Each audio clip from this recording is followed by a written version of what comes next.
So welcome everybody who's here. This is part 2 of our community network outreach program, linking APPs with ILD experts. And we're talking a couple of case studies about rheumatologic disease processes and interstitial lung disease. Again, it's myself and Wendy, ILD and rheumatology, again from our sponsor, Boehringer Ingelheim and United Therapeutics. We'll get them in there. And then uncovering the clues, a case-based journey through ILD and rheumatic disease. So case number 1, I thought RA was all about joints. So recognizing and managing RA-associated ILD.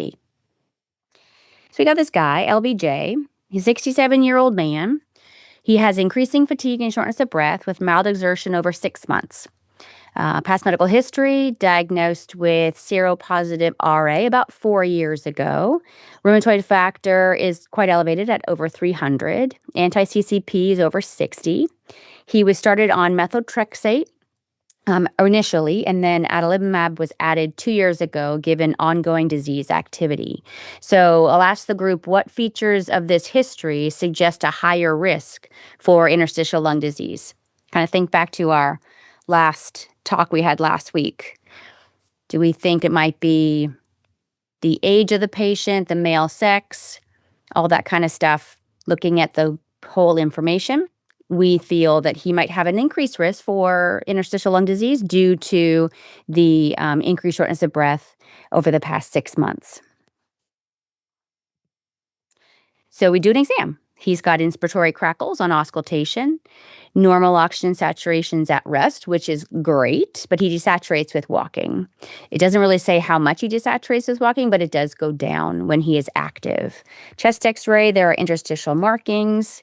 We do breathing test because we need to make sure that we don't have any restrictive issues. So his FVC is 65, which is below normal, and the DLCO, the diffusion capacity, 41%, which is definitely below normal. That's probably moderate to severe restriction.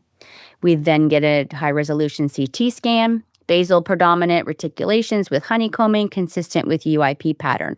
When I see the word honeycombing in a CT scan, I feel that the fibrosis has been there for a long time. It takes a while for honeycombing to form, but when we do have honeycombing, and it's mostly in the basis of the lungs, consistent with the UIP pattern, we pretty much feel that that is interstitial lung disease related to fibrotic lung disease. So what do we think are our next steps for this patient?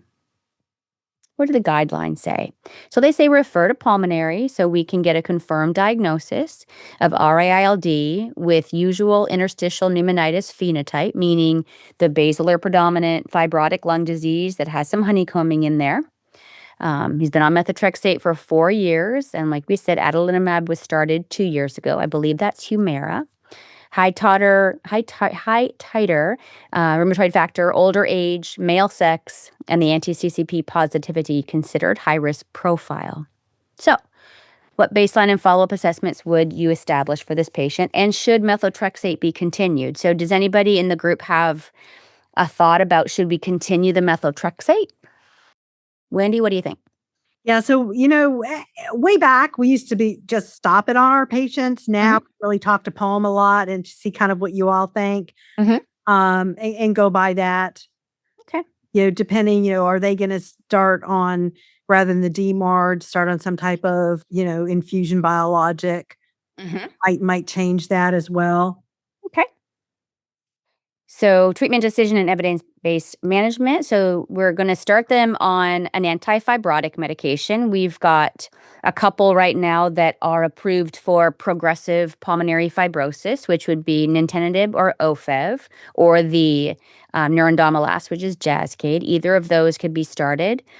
We can continue on low-dose prednisone in the short term, and then they were going to switch to abatacept for RA control. And since they switched over to a different biologic, they stopped the methotrexate, which is fair. Absolutely. I mean, they had the adalimumab on board. They got a different biologic, methotrexate. Now we know doesn't always produce that additive effect. And then, potentially maybe it could irritate the lungs a little bit. Sure. Yeah. And then we do ongoing monitoring. So PFTs every 3 to 6 months and repeat HRCT at 12 months. So for me, I've been finding it very difficult to get high resolution CT scans, especially same day. So I try and do them at least once every couple of years, or if they are decreasing. So if their PFTs, they come in to see me, their breathing function is significantly lower, then I will do a CT scan earlier. But if they're stable or improving on the new treatment, then I would hold off doing one for maybe a couple of years because it's just radiation they don't need at that point when I know that their breathing function is the same as it was before. So sometimes patients are like, I want to know what's going on in there. But I'm like, well, breathing test can kind of tell me you're not needing any oxygen. Nothing's really changed. So it's just going to be extra money for you. It's going to be extra radiation for you. So we can wait for another year or so. So, high risk rheumatoid arthritis patients need proactive ILD screening. So, when Wendy goes in there and sees her RA patients, if they start to notice any worsening in their breathing, they can't walk around Walmart for a half hour like they used to, they can't walk to the mailbox, then something has changed. So, they need to really investigate that a little further. High resolution CT scan and diffusion capacity play critical roles in early identification. UIP pattern carries a poorer prognosis because of that scarring that's already there, but antifibrotics can slow the decline down a little bit. And then cross-specialty care with shared decision-making is essential. So asking rheumatology what they feel would be a better biologic option, or if they want to start managing the antifibrotics in their clinic or anything like that. So it's really good to keep that line of communication open. Absolutely. And we do that down here in Wilmington, as we've talked before, share that with you up at Duke, so that, that patient can't always travel. But it does help us to be able to continue your plan with the patient here too. For sure, for sure. Okay. So case number 2. So Wendy, take it away. I have the control, so you tell me when to. Oh, okay, Okay? absolutely. So case number 2, it's getting harder to breathe. Let's look at progressive ILD and systemic sclerosis. So we here have DA, 56-year-old Caucasian woman. Chief complaint coming in to see us, worsening dyspnea over 6 months with a dry cough. This patient has a known diagnosis of diffuse cutaneous sclerosis for 2 years. So this is meaning in our rheumatology world that has been pretty much limited diffusely to the skin. We haven't found evidence up to date of it causing thickening around the esophagus, the heart, the lungs, or other major systemic symptoms. But now we might have to rethink things with this patient coming back with worsening dyspnea over 6 months and that dry cough. Okay. The clinical features, so the skin disease, this is skin thickening proximal to the elbows. These patients, as we talked last week and learned, they have Raynaud's. Very often that reflux, because when this does become systemic, one of the little key points here, food will get stuck in the esophagus. There's poor esophageal dysmotility. There's esophageal dysmotility. So that's a complaint that you start noticing. So we dig in a little bit more. We do some blood work. The key lab test, if you're going to order one, or it's maybe on your panels, is SCL70. It's highly specific in these patients, and that's positive. So now we're thinking systemic. So what do we think the risk of developing ILD is? I think that now we've been learning that there's a higher risk of these patients in this sclerosis category. I know you see them all at Duke. These are sick people. They are definitely poor cases. And then what screening would we do? And we have definitely now learned from you all. And what you do is those PFTs with DLCO, order that HRCT just to help you out so that we can hopefully expedite that patient to you. And we're just not landing them on your doorstep to then, have to do studies. Right. And another really big sign of developing ILD in this patient is now she has GERD. And so one of the common causes of some kind of interstitial lung disease is aspiration or acid reflux getting into those lungs. So that's another worrisome feature of this presentation here. So this is patients now having this worsening dyspnea over 6 months. We're seeing this desaturation on exertion. You all, or we get the results back of the pulmonary function test. You read them much better than we do, understand them, but this is downtrending from the baseline. Something's happening in this patient. The HRCT showing some early honeycombing with a UIP pattern. So more or less now we're going to ask for pulmonary input. And then you're going to, I believe, be making these decisions. What would you treat the patient? Would this be, do you do a transplant consult? Oh, sure. Yeah. We have, if we're sure. seeing progression over a quickly amount of time, over 6 months, then if the patient is willing, we can definitely refer over to transplant anytime to be able to do that. Yeah. And then with that honeycombing, it's always good to look at different medication options as well. So we learned about, the initiation of the mycophenolate, getting them to transplant for consideration. And always when we do here too, reviewing vaccine needs. Then you mentioned also, I think we've learned from you introducing that palliative care. Non-pharmacologic interventions. I know there's several of them. We have our patients that we join here with our, interdisciplinary discussions, pulmonary rehab. Yeah. Those patients seem to come in and tell us about that's something you all do.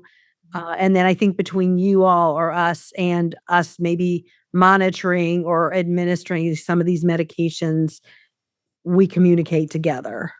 Yep. And I think somewhere in there we talked about assessing for the need for oxygen. So if that's an issue, we need to get them oxygen. Sometimes these patients end up having a little hospital stay in the middle and they get discharged on oxygen, but they get discharged on tanks and they might not need that much. So if we can get them a portable concentrator to make it easier for them. So all these little things that aren't medications and aren't therapies, we could get them as well. Yeah, we've had those patients, they'll come in our office because they might be coming in for an infusion or a follow-up visit for, their scleroderma or whatever autoimmune disease they have, and they do have those little portable ones, and they're just thrilled to tell us, how much oxygen they're on and, how much they have left in there, and so Palm's doing a great job or, your team educating them on, what they need to be aware of as well with that oxygen. Super important. So we want to be able to recognize high risk ILD in diffuse systemic sclerosis. Bad disease that it comes anyway in rheumatology. This patient obviously was having progression from cutaneous, but also having ILD at the same time. And that's what we don't want to miss. So we want to recognize the importance of early recognition, the progressive fibrosing ILD, be able to initiate that immunomodulator therapy, and also that timing of the antifibrotic therapy. We've learned a lot about that. We've had that discussion. There's a lot of new happenings there as well to be able to help these patients so they perhaps don't have as rapid progression or be able to prolong their control of the disease. And then also the timely referral for transplant and use of antifibrotics. I think that if you know what potentially that downstream plan is, it's in place and, between all of us, we have that communication and we can help that patient. Yeah. And I know that I don't personally like telling patients they're not good transplant candidates because I don't work in the transplant department and they're the ones that have the final say. So even if I feel they might not be a great candidate, I want the transplant people to make that decision because they'll take it better from that side of the world when it's a firm no. I can give them, I don't think so, but I think transplant needs to see them, and you never know. They might surprise you and actually say, sure, they'll be a good candidate, so let's go ahead and do it. So I always err on the side of referral and let transplant sort them out and make it a little easier for me on my end of the deal. It's a little, yeah. All right. So what are key takeaways across these cases, and how does it shape your ILD suspicion and framework? So for me, I know that rheumatologic disease can easily attack the connective tissue that is really apparent in the lungs. And so any change in these patients' dyspnea on exertion or shortness of breath or cough or exercise tolerance need to be taken seriously and need to have a full workup with pulmonary function testing and high-resolution CT scans. Ideally, everyone should have a CT scan done at some point in their life so we can compare it to normal, but that's not reality, so we have to go with what we have. And so if we can get a CT scan and be able to look at that, that would be super helpful with everything. I think in rheumatology, as your counterpart, is we're doing a much better job understanding that ILD can be part of this and listening to the lungs, but also probably also helping you get those HRCTs, on our charts as a baseline, and also pulmonary function studies as well, only because we see how quickly this can happen. So I think that we're doing a little bit better, and I think we're understanding so much more now about the lungs from a rheum aspect. Yeah. And I And think what act on it quickly. Oh, for sure. So what part of diagnostic or treatment timeline do you feel most confident or least confident in? And for me, I like the fact that we work in a multidisciplinary group, so we can always call up pathology or radiology and ask them what they feel about the slides or the CT scan that was done. We have our multidisciplinary conference on Thursday, so we can bring up patients to talk about what is the best option for this person. We've tried this, and nothing's worked, so what do we do next? So those are super helpful for me as a resource. What do you think, Wendy? Yeah, I mean, I think for a smaller community like us, we are doing a better job of being able to know what to get to be able to pick up the phone and tell you something, because you're in busy clinics, and if we've got the information at hand, I think that does help. We have a great, at least in our town, imaging center, so that does help us as well. So timeline, we need to, in community, probably work quicker because we're not at a major center, but do what we can do of things that you need to communicate with you. Wonderful. Yeah, it's all about what are the next steps in therapy. So, all right. So, anybody online here have any questions or comments or, points that we missed out on from the last talk that we gave last week? What do you think? We've got some lovely nurses on here. What do you guys think? I'm so impressed with all their training. Y'all, it's just amazing. Got a great team. We really do have a great team. They're always in it with those patients. They're always there to support them. I really appreciate that. They always give great handoff when I have to come into the room and go talk to them. So I value their input every single day. So I appreciate everyone coming out for our talk. Thank you. I appreciate it as well. Okay. And if anyone has any questions that's on this screen, you just let me know, okay? And Christine, thank you for always doing such a fabulous job with me. Welcome. It's fun. I enjoy it. Thanks.